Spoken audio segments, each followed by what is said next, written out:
আলার উৎসব দীপাবলি। বন্ধ চা বাগানের শ্রমিকদের পাশে দাঁড়িয়ে সেই চেষ্টাই করলেন ফালাকাটার তরুণ দলের পুজো উদ্যোক্তারা। কালীপুজোর বাজেট ছেড়ে শ্রমিকদের জন্য চালের ব্যবস্থা করলেন তারা।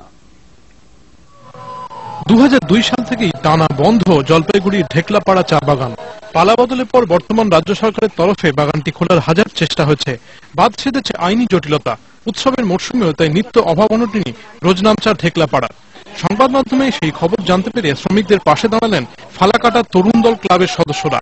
কালী পুজোর বাজেট ছেটে অসহায় শ্রমিকদের হাতে তুলে দিলেন 40,000 টাকার খাদ্য সামগ্রী। স্বভাবতই খুশি শ্রমিকরা। আমরা পয়সা বাঁচিয়ে নিয়ে আসছে, একটা গরিব লোকের জন্য দেওয়ার জন্য আনছে, জিনিসটা ভালো কথা, একদম খুশি, আশীর্বাদ। হ্যাঁ, ইকার লেগে একদম খুশি কার বাদ থেকে। তবে এখানেই থেমে থাকতে চাইছেন না ক্লাব কর্তারা।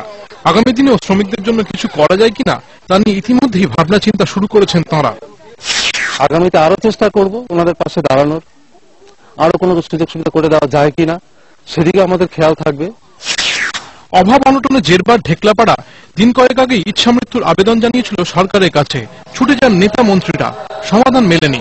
অন্ধকার বাগানে পেঁয়াজের খোসার মতো পরতে পরতে সমস্যা। পুজোর বাজেট ছেটে ক্লাব সদস্যদের এই সাহায্য বাগানের আধার কিছুটা হলেও কমাবে বলে মনে করছেন স্থানীয়রা। ঢেকলাপাড়া থেকে পিনাকি চক্রবর্তী, কলকাতা টিভি।